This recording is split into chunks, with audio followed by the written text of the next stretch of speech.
See, I've told the story about getting kicked out of Canada. It does suck. Well, no, because that happened to me, except I went there and they sent me back. Because, yeah, I mean, I got a DUI, too, and that's, I mean, you can make jokes about it, but there's no excuse. There's Lyft and there's Uber, and don't be stupid. I got lucky, because all I did was get caught. I didn't crash, I didn't hurt anybody, I just got pulled over, and that was the luckiest scenario. Because then when you get a DUI, you're like, can't believe I got a fucking DUI, and then you think about all the times that you drove drunk, and you're like, yeah, that's parcels out to about $20 a pop. Like, oh, this shit's cost me 10 grand. It's like, no, divide that up into all the times you should have gotten one.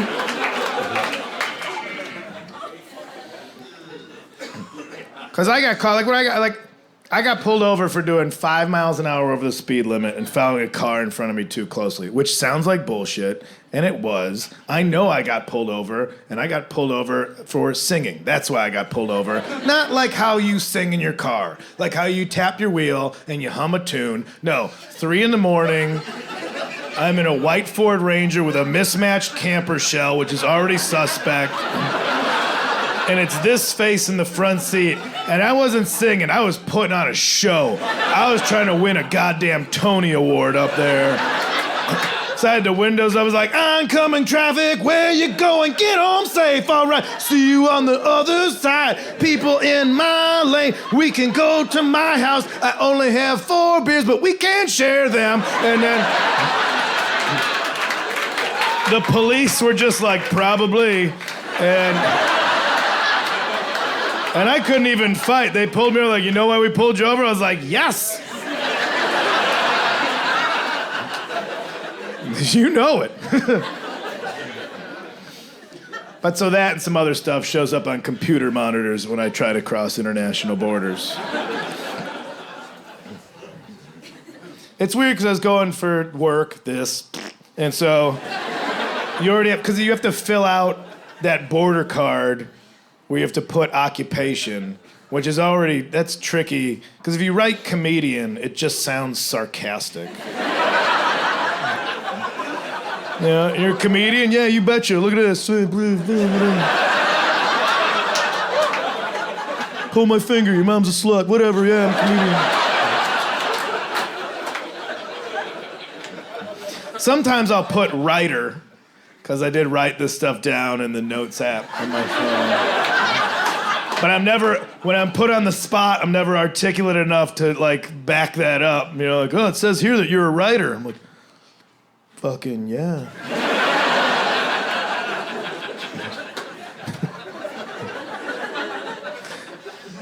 Bet your dick. Did you just say bet your dick? Fucking yeah. Giveaway there is that if you're a writer, you put down author. That's...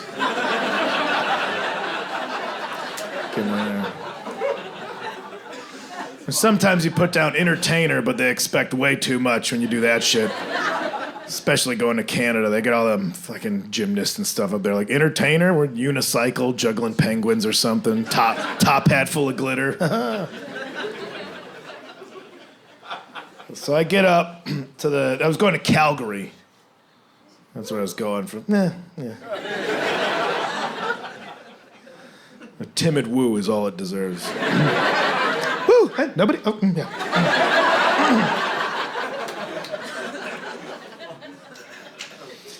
So I get up to, land, got my border card, get my passport. I slide that passport, which is a bit of an outdated, document for what we're using. Like, in this day and age, you still need a passport. This day and age, where I can accidentally use my thumbprint to buy $400 of Shania Twain songs on my telephone. Oopsie, looks like we're gonna find out whose bed those boots have been under. But to travel across international borders, do you have your fun little book filled with little stamps? Do you have your cute little book filled with fun little stamps? Little collectible, colorful stamps? And your fun little book with your fun little stamps and your cute little book. And if you lose it, you can never go home.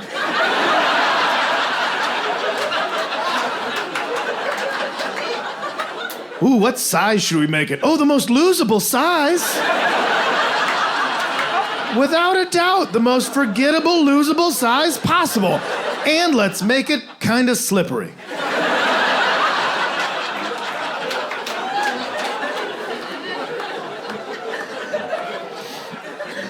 So I give this to the border guard.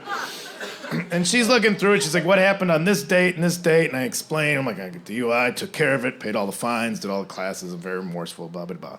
And she just gives it a beat. And she goes, well, we're sending you home. But just matter-of-factly, no explain, we're sending you home. Like I showed up to work with the sniffles. Should get some bed rest, you know? And I was confused because I'd been to Canada since I got the DUI. I'm like, I've been here since then, and I have proof. You're holding it. Look at the stamps. I have the little cute stamps from Toronto and from Montreal and from Vancouver. I've been to those places. And she looks at me and gets real, just real like Law and Order stare. Like she's like, yeah, well, this is Calgary. And I was like, yeah, you're the shittiest one. Nobody gives a fuck about Calgary. You know, I know nobody gives a fuck about Calgary because I landed in Calgary, and over the windows of their airport, the windows that you want to look out of when you land in a new place, they had painted over them because there was a rodeo going on. They painted over them with cartoon horses and cowboys and little friends like, yip-da-yahoo! Don't forget to come to the rodeo. A guy might sit on a horse for a little while or whatever the fuck happens at a rodeo. You don't paint over the windows of your airport. Even Calgary knew, like, when you got there, like, let me see Calgary. They're like, it's not great. And so they knew to paint it over.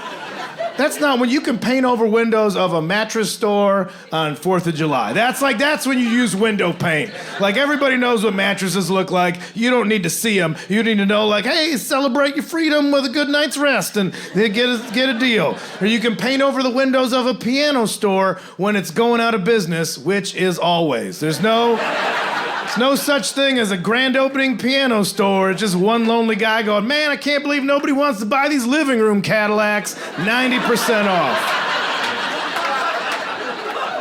That's when you paint the windows. But not at an international airport. The people want to know where they're at. And she just tells me, she's like, we're going to take your passport. The next flight back's in 3 hours. If you try to leave the airport, you'll be arrested. And so that's it. You come back here in 3 hours for your ticket and your passport back home. And I was just like, what? It was like so quick. And I was just, And I'm just left to wander the Calgary airport for 3 hours. Prisoner. So I'm like, well, like I said, I don't get political. But I got political because I went to the bar. Because my thought was like, listen, alcohol got me into this situation. The least it can do for me right now is shepherd me through. And I put my foot down and made a political stance. And by that, I mean I walked into that bar, and before anybody even talked to me, I just said, I'll tell you this, I'm not drinking any of this Labatt's Blue shit, all right?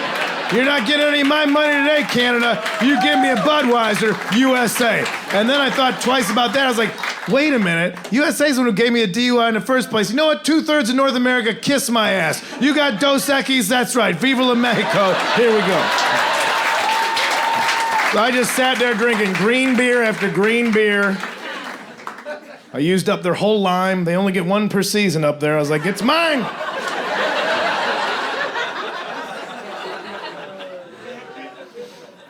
So I got 3 hours worth of beer drunk. Wandered back to go get my passport and my ticket home. I was feeling a little cowboyed up. I think the murals did it to me. So I rolled back into that office with a little more Johnny Cash in my blood. And I didn't wait for anybody. I just went, I'm Kyle Kinane. And there's a different woman behind the counter. And she just went, yeah, we know, because you're the only one. Yeah, well. And she showed me the clipboard. It was just my name on it. You're the only one that has to leave.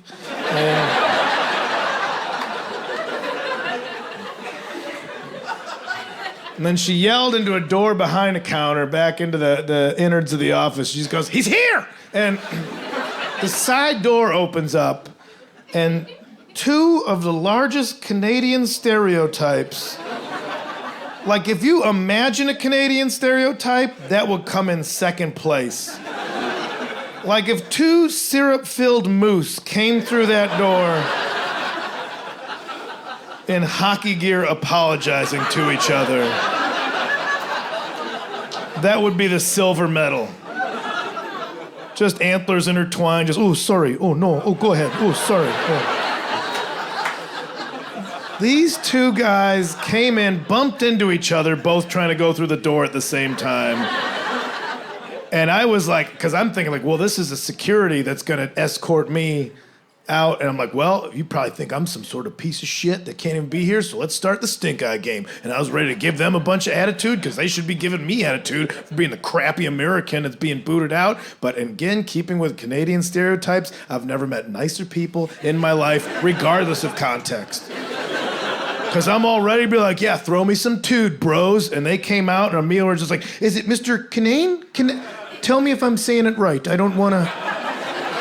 Correct me if it's wrong now, because I don't want to keep saying it wrong, and then we get too far along, and then you don't want to tell me. You know that Dan did that when I started, and he didn't know, and it was like 2 months before he's like, do you say your name? And it was embarrassing. Anyway, so... Anyway, we understand that you're being asked to leave under the circumstances that you got a DUI, and Dave and I, we understand. We love having a few pops ourselves, but you just can't operate the motor vehicles after that. And we know you got your stuff together, and we just hope that this incident doesn't paint the lovely nation of Canada or the fine city of Calgary in a poor light. And we hope that you can get your paperwork together soon enough and come back up here and visit us real soon. We got a lot to offer, a lot of fun things. We got a rodeo that's a lot of fun. I don't know if you saw the windows out there. Guy might sit on a horse for a little while. That's the big fun with that. And I just flipped. I was like, I never wanted to hurt anybody. I'm so sorry. Kindness was overwhelming. But then they were my escorts to make sure that I got on my flight. So they're walking me through the airport. And now I'm already like flight weary, 3 hours of beer drunk. And now everybody else in the airport is, looking at me because they see me with these two redwoods. Walking me, and they're looking like, who are you? I'm like, yeah, who am I? I'm a fancy little bitch, aren't I? They don't know I'm being kicked out, so I'm gonna take it. Now I'm royalty. Take a picture, Google it, whatever.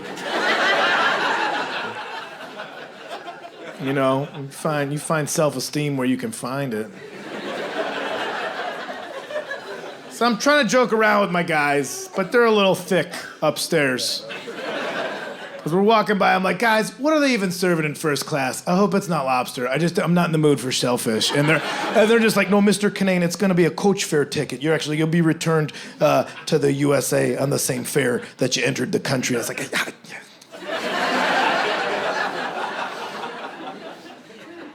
So they let me go to the food court unsupervised. Lucky me.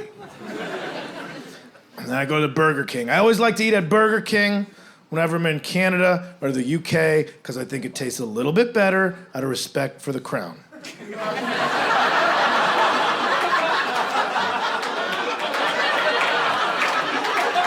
I always think they're in there like, what if she shows up? Make it nice.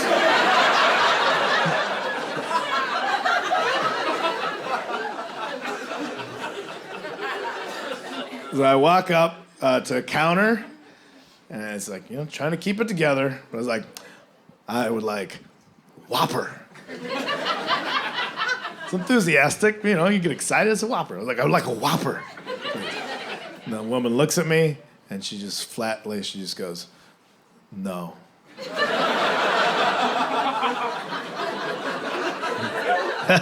What? Had to double check, We've all done that. Ordered the wrong menu item from the place that you're at. I want a Crunchwrap Supreme. Sir, this is a car wash. What? Oh, man. I wonder when it started raining out. It was a nice day 2 minutes ago. You just standing here and tell people this isn't Taco Bell? It's a weird job. Maybe you should redesign this car wash. Make it look less like a Spanish mission. I know Taco Bell hasn't had that architecture in decades, but still. How far can I weave off course with this bit? Pretty far.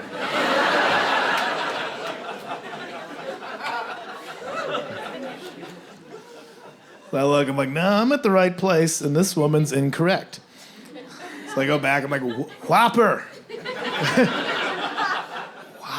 Whopper. And I was like, oh, wait, this is Canada, and it could be one of those parts that speaks French for no fucking reason whatsoever. It's not even a border country. Get it over it, you know? So I'm like, wapapia. Wapapapa. Wapia. Le wapia. Fucking cheese, queso. Fromage. Wapia con fromage. Wapapier con fromage. Double shit, I am hungry. Du wapapier con fromage. Double wapa. Fuck. Double. And I'm just like yelling and spitting at this lady. Wapapier c'est fromage. Fromage du wapier. Du. Fucking two of them. And I'm just screaming, and I finally, like, I'm saying every letter. I'm like, what, con fromage? That, one of those words is Spanish, but the other ones are French. Cut me some slack. And she looks at me, and in perfect English, just goes, we don't have any. And that's when I broke. As a human being, I broke. So I was like, you can't say that to me. That's an untruth. This is Burger King. This is where it lives. This is its home. That's your slogan. It's the home of the Whopper. And the Whopper's always home. Whopper's never not home. Whopper never takes a weekend off. Whopper's never like, oh, chicken tenders, watch over the shop. It's been a stressful week. I need to go to the countryside to collect my thoughts. Whopper's the hardest working sandwich in the sandwich game. Whopper's the James Brown of sandwiches. Those are the last two statements I yelled at this stranger. I said, the Whopper's the James Brown of sandwiches. Now you're just fucking with me, Canada. And I ran off, and my two guys were there, and they saw that I was distressed. I'm like, oh, Mr. Campbell. Oh, well, it was a double Pierre with queso. And she said it doesn't even live there, and she can't even say that to me. And then I ran into the bathroom so they wouldn't see me cry.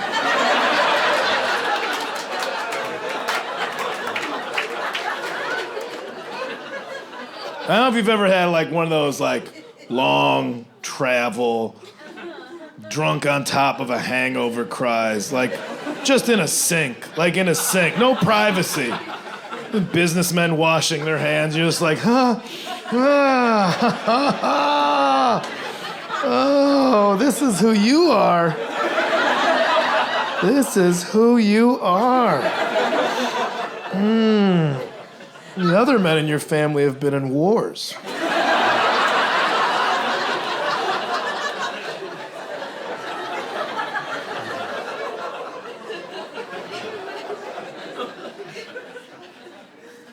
I walk back out. My guys are actually coming back from the food court. They went there to defend my honor. And I was like, all right, now bust my balls. I'm like, what's going on, guys? They're like, Mr. Kinane, we found it very peculiar what you had said about the double, we call them double Whoppers with cheese here.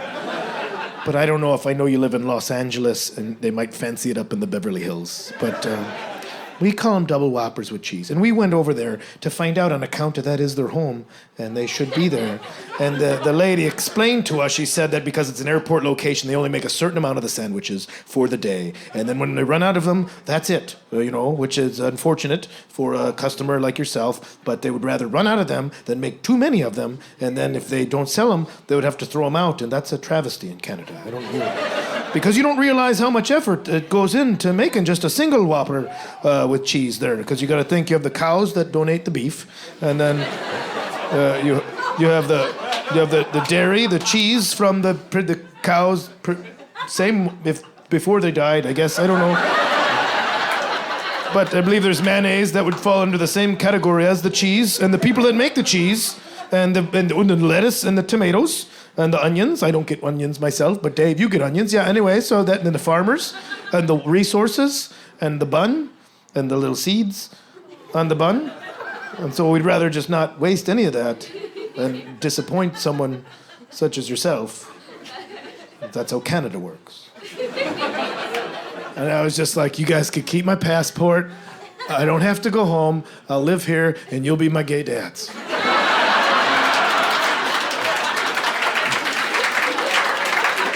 I know that probably comes as a surprise, because I think you're both younger than me, and I don't know if you're a couple or gay, but I think we can make it work because this is a very progressive country, and I think if anybody would accept, you've treated me nicer than any family member that I've ever met, and I think I want to stay here, so we'll just do that. I'll just make my life here. I can already start talking like you guys if you want.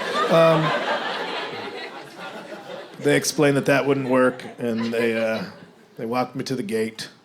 And at that point, I thought I was just going to run onto the plane with my backpack shaking, like it was my first day of school.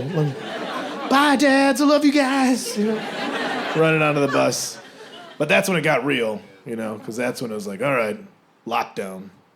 Because now I got to the gate, and they were starting to board, and the gate agent was like getting like, all right, old people and people with kids, we're going to get you. That's the last privilege you have in this world, so we'll get you. When that's the last you see, like just these elderly people standing up and their kneecaps are exploding into dust. And, well, at least I get on first. And then just people with small children who they've just been sticky for 8 years. They're just random pieces of paper stuck to their bodies, because that's what it's like, I guess. Like, just let me get on the fucking plane before I murder my children. And they were all lining up, but then the gate agent saw me. She's like, hold on, everybody, we got one. And that's when I got walked Green Mile style in front of everybody I was giving sass eyes to. Everybody was like, I'm a little prince. Nope, I'm just a fucking criminal. And if you want to know what true priority boarding is, get kicked out of a country. You're the first person on the airplane. You were the first lonely man walking by, like, yeah, they gotta lock Hannibal Lecter down in coach. And then everybody walks by just looking at you like, what have you done? There's no end to that story. I guess don't drink and drive. Especially if you like Canadian rodeos. I don't know. There's no moral. It just kind of peters out.